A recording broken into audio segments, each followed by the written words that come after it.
آپ کیا چاہتے ہیں مولانا صاحب؟ اور ساری میں منور صاحب ایک چیز پوچھنا چاہتا ہوں. Let's be realistic about all these things. آپ چاہتے ہیں ایک سول سپر پاور ہے اس سے آئسولیٹ ہو کر لیا جائے؟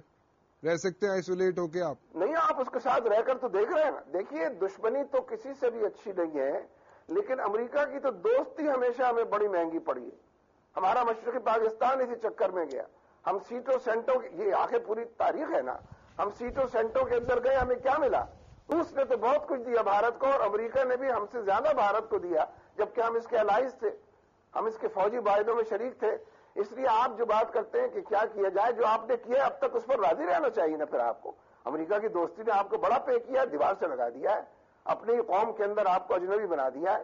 اگر اس کے باوجود آپ کو دوستی بڑی عزیز ہے تو سر پر چڑھائے اس کو، تاج بنائے اس کا اپنے سر کا، آنکھوں کی رونق بنائے اس کو، سرما لگائے آنکھوں میں اس سے. اگر یہ سب کرنا چاہتے ہیں تو کرتے رہیں، اور غلام ابن غلام بن کر بیٹھ جائیں. آپ کے ہاتھوں کے اندر ہتکڑیاں امریکہ کی اور پیروں کے اندر بیڑیاں ہوں، اور وہ امداد بھی دے تو کہے کہ ڈاکٹر قدیر کو ہمارے حوالے کریے. اس نے شرط رکھی ہے، آپ ساری شرطیں پوری کرتی جائیں جو غلامی کی شرطیں.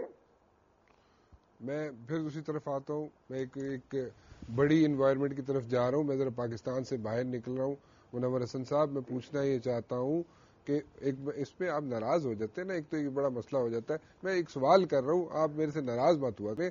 میں پوچھ یہ رہا ہوں آپ سے کہ اگر ایک سپر پاور ہے، سول سپر پاور ہے، اگر سول سپر پاور کے ساتھ آپ نہیں چلنا چاہتے تو آپ آئسولیٹ نہیں ہوں گے؟ آپ آئسولیٹ ہوں گے.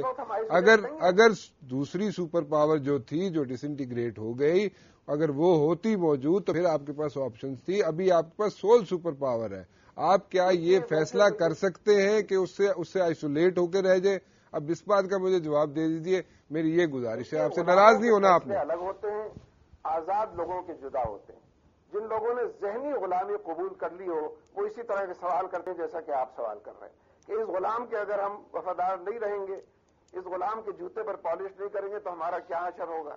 تو جن لوگوں کو جوتے کی پالش کر دی ہو اور غلام ابن غلام اپنی نسلوں کو گزارنا ہو، ان کے رویے اور ان کے سوالات وہی ہوتے ہیں جو بالکل آپ ماشاءاللہ بہت اچھے سوالات کر رہے ہیں. اور مجھے جب اس پر غصہ آتا ہے تو آپ کو سمجھ میں نہیں آتا غصہ کیوں آ رہا ہے. غلامی اور آزادی میں جو فرق ہے اس پر غصہ آنا چاہیے. آزادی جس طرح آدمی نے حاصل کی ہے اس کو لیکن میں اس کے باوجود آپ کے سوال کا ایک اور جواب بھی دیتا ہوں.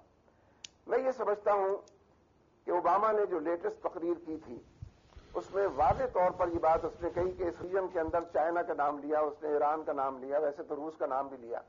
میں یہ کہتا ہوں کہ اسی کو موضوع بحث بنا کر پاکستان کو انیشیٹو لینا چاہیے تھا کہ چائنا اور ایران کے ساتھ یہ 3 ملکوں کی میٹنگ ہوتی جو اوباما کی تقریر پر غور کرتی اور ایک مشترک اسٹریٹجی اس تقریر کے حوالے سے تیار کرتی. لیکن بزدل لوگ اور غلام لوگ تو یہ کام دنیا میں کبھی انہوں نے کیا ہی نہیں، تاریخی نہیں ہے یہ. نہتے لوگ، بے سر و سامان لوگوں نے تو نیٹو کو شکست دے دی ہے. افغانستان کے نہتے لوگ ہیں نا، وہ ان کے پاس تو کوئی اینٹی ایئر کرافٹ نہیں ہے، ان کے پاس تو اینٹی ڈرون طیارے نہیں ہیں. لیکن نہتے لوگوں نے 8 سال پہلے امریکہ جس عزم کے ساتھ آیا تھا افغانستان میں، آج وہ کہتے ہیں، سارے تھنک ٹینکس کہتے ہیں کہ یہاں ہم کامیاب نہیں ہو سکتے. یہ لوگ غلام نہیں تھے افغانستان میں، بلکہ یہ افغانوں کا کمال ہی یہی ہے کہ وہ کبھی تاریخ میں غلام نہیں رہے. جب غلام نہیں رہے تو اس کے نتیجے میں انہوں نے برطانیہ کو بھی شکست دی تھی اور روس کو بھی شکست دی. سپر پاورز تھی نا یہ دونوں اپنے اپنے دور کی.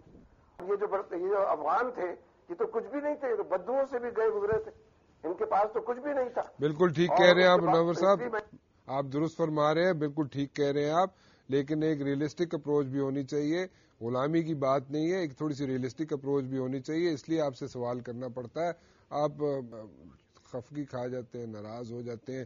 ہمارے بزرگ ہیں، ہم آپ کی عزت کرتے ہیں، لیکن بہت بہت شکریہ آپ تشریف لائے. ہم معذرت چاہتے ہیں، تھوڑا سا ڈیلے ہو گیا پروگرام، لیکن بہت بہت شکریہ آپ تشریف لائے. Thank you very much for coming in. جی سید منور حسن صاحب جی، امیر جماعت اسلامی، ہمارے ساتھ موجود تھے اور ان کے خیالات آپ نے سن لیے. جی آئسولیٹ ہو کے رہ سکتے ہیں. جی بالکل منور حسن صاحب کہہ رہے ہیں. اگزامپل افغانستان کا بھی دے رہے ہیں جی کہ افغانی بھی کھڑے ہو گئے تھے اور انہوں نے نیٹو کو بھی شکست دے دی، اور باقی بھی اگزامپلز آپ نے سن لیے. ان کا خیال یہ ہے کہ ہمیں کھڑے ہو جانا چاہیے امریکہ کے خلاف. منور حسن صاحب کا خیال ہے، میرے خیالات تو میں نہیں یہاں پہ بتا سکتا، لیکن میرے سے ناراض ہے کافی. اینی ویز رانا مبشر کو اجازت دیجیے جی. کل منڈے کو 8 بجے پھر حاضر ہوں گا. ٹل دین اللہ حافظ.